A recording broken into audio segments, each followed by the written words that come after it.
Experimento 3. Relógio de iodo. Cinética química. Reação de Landolt. Os objetivos desta aula são avaliar o efeito da concentração na velocidade de uma reação química, demonstrar o efeito da temperatura na velocidade de uma reação química e ilustrar o método de obtenção de uma curva de calibração e usá-la para determinar a concentração de uma solução desconhecida. Todas as reações químicas se desenvolvem com uma velocidade definida, que depende da natureza dos reagentes, de suas concentrações, da temperatura, da superfície exposta dos reagentes e da presença de catalisadores. Nesta aula, daremos ênfase à influência da concentração e à influência da temperatura na velocidade de reações químicas. Todas as reações químicas se desenvolvem com uma certa velocidade.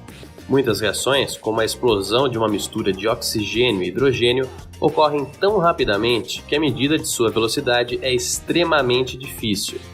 Outras, como a oxidação de ferro, isto é, a formação de ferrugem, são tão vagarosas que as medidas de velocidade também são difíceis.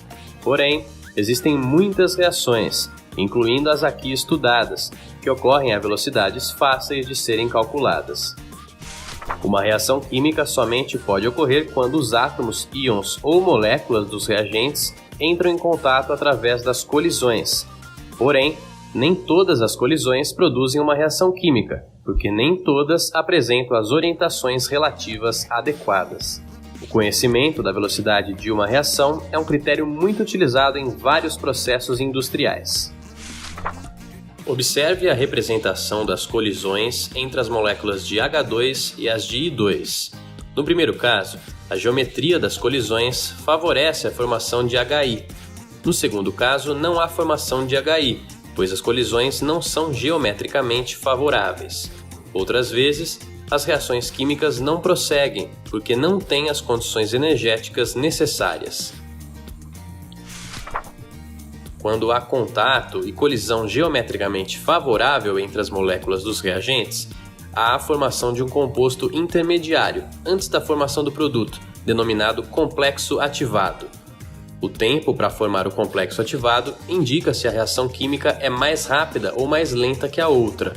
A velocidade da reação é determinada pela colisão favorável aliada à energia de ativação. A figura a seguir ilustra graficamente a energia de ativação no decorrer de uma reação química.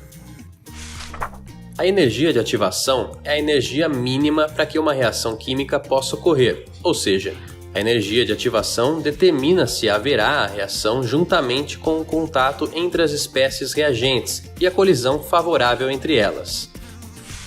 Uma forma de aumentar a velocidade de uma reação química é reduzir a energia de ativação, pois quanto menor for a energia de ativação, mais rapidamente será formado o complexo ativado e, consequentemente, mais rápida será a formação dos produtos. Para reduzir a energia de ativação, ou seja, para acelerar a reação, pode-se usar um catalisador. Catalisadores são substâncias que diminuem a energia de ativação. A curva com o catalisador, em vermelho, apresenta uma menor energia de ativação, seta azul. Como exemplo de catalisadores, podemos citar uma faísca para iniciar a reação entre H2 e O2. Dependendo do processo industrial desejado, pode ser interessante retardar a velocidade com que uma reação se processa. Nesse caso, adiciona-se um inibidor, isto é, uma substância que aumente a energia de ativação e, consequentemente, diminua a velocidade da reação. Experimentalmente, observa-se que a velocidade de uma reação química aumenta se a. Aumenta a concentração do reagente, pois assim aumenta o número de partículas em um dado volume e, portanto, as colisões serão mais frequentes. B. Aumenta a temperatura, pois isso acelera as partículas e, consequentemente, ocorrem mais colisões por unidade de tempo. Outra contribuição do aumento de temperatura deve-se ao fato de mais moléculas terem energia suficiente para vencer a barreira de energia para a reação. Muitas vezes, a velocidade de reação dobra para cada incremento de 10 graus Celsius na temperatura. C. Aumenta a área superficial das partículas. Como exemplo, podemos citar o carvão. Se um pedaço de carvão requer certo tempo para queimar, o carvão pulverizado pode produzir uma explosão por causa do aumento da área superficial. D. Catalisadores aumentam a velocidade de reação, pois atuam diminuindo a barreira energética, ou seja, a energia de ativação, como representado na figura ao lado por EA. Na aula prática aqui descrita, são envolvidas as seguintes reações: iodato com bisulfito gerando iodo molecular, sulfato e água. Em seguida, o iodo molecular produzido na reação 1 reage com bisulfito e água, gerando iodeto e sulfato. Somando-se as equações 1 e 2, podemos escrever: iodato reage com bisulfito, gerando iodeto, sulfato e íons hidrônio em uma etapa lenta da reação. Enquanto houver íons bisulfito, os íons I- formados reagem com os íons IO3-1 presentes e a reação prossegue. Iodeto mais iodato em meio ácido, formando iodo molecular e água em uma etapa rápida. Ao se acumular iodo molecular, haverá formação de um complexo de cor azul com o amido, indicando com precisão o final da reação, possibilitando uma medida do tempo de reação. Iodo mais amido, formando um complexo azul. Nesta aula prática, vamos determinar a concentração de uma solução de iodato de potássio. Para isso, serão utilizadas 6 soluções do sal com diferentes concentrações, sendo 5 soluções com concentração conhecida e uma solução com concentração desconhecida. A concentração desconhecida de iodato de potássio será determinada a partir do gráfico construído, colocando-se o inverso do tempo no eixo da ordenada e a concentração molar de iodato no eixo da abscissa. O inverso do tempo é proporcional à velocidade média de reação. Antes de você executar qualquer experimento, verifique as fichas de informações de segurança de produtos químicos. Nesse documento você encontra importantes informações sobre cuidados e manuseio de produtos químicos. Consulte a ficha de todos os produtos químicos utilizados nesta aula. Como exemplo, saiba que o iodo pode causar lesões, dependendo da suscetibilidade do indivíduo. Apesar de o iodo estar complexado com amido, evite o contato da solução com a pele. Ao final da aula prática, a tabela 1 deve ser preenchida.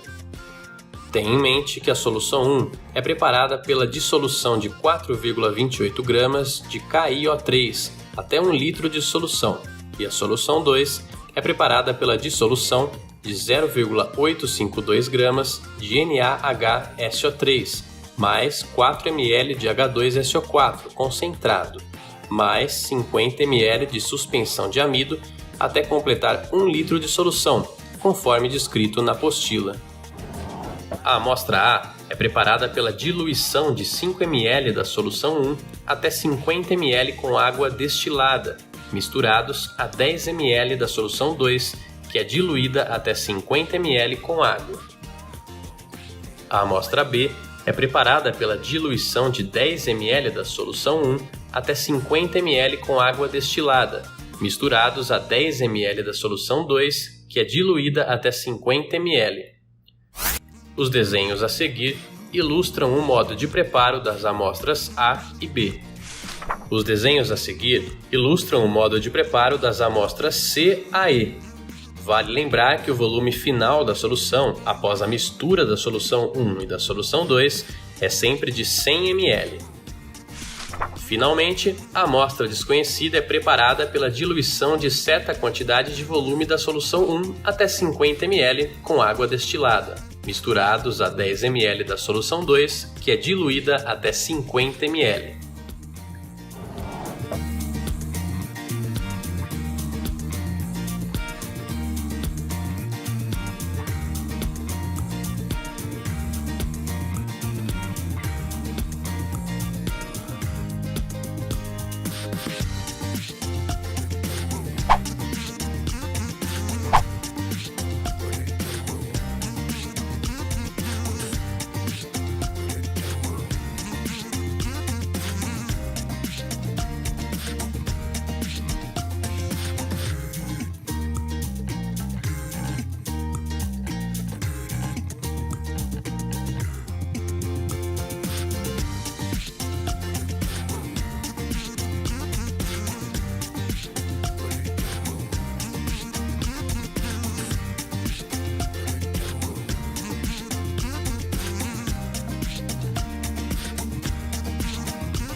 Na tabela 1, apresentam-se os resultados obtidos. O tempo de reação da amostra desconhecida foi de 62 segundos. Faça o gráfico padrão colocando a concentração de KiO3 no eixo horizontal e o tempo recíproco no eixo vertical. Trace a melhor reta entre os pontos experimentais. Use o gráfico como padrão para determinar a concentração da solução desconhecida. Para verificar o efeito da temperatura sobre a velocidade de uma reação, serão mantidas as concentrações das soluções dos reagentes e variada a temperatura.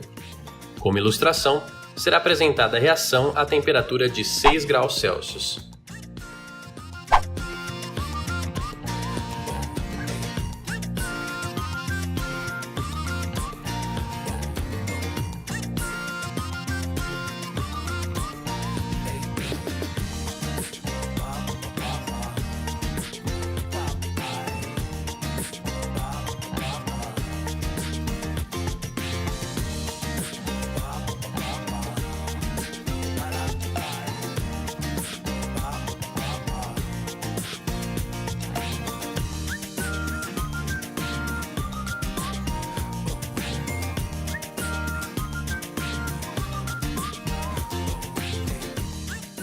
A 6 graus Celsius, a reação demorou 57 segundos.